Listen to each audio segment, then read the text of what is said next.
जिस रामपुर को हमेशा से आज़म खान साहब की ज़रूरत रही है और आगे भी है, आपको लगता है कि तमाम ऐसे सियासतदान भी हुए जो आपकी गैर मौजूदगी में जो उनका जो कद बढ़ा वो कहीं ना कहीं दिक्कतें पैदा कर रहा है?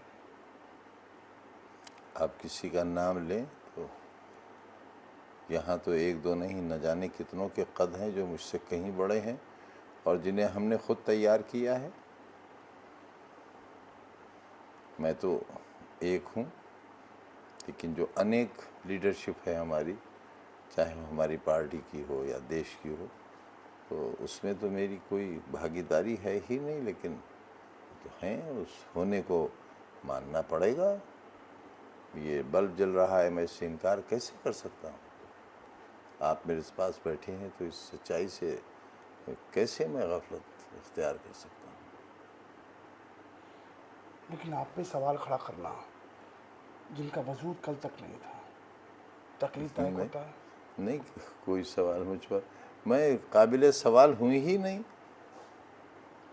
चोर आदमी मेरे बारे में जो कुछ कहता है उसमें वो मेरी इज़्ज़त को बढ़ाते हैं। जो कहते हैं एक चोर का तस्करा टेलीविज़न पर चले, भैंस चोर, मुर्गी चोर, बकरी चोर, किताब चोर, सज़ा याफ्ता।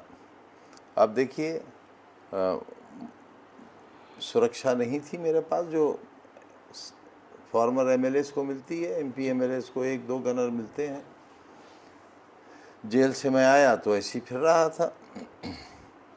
फिर दो एक पुलिस वाले आ गए, मालूम हुआ कि सुरक्षा आ गई। मैंने कहा कि भाई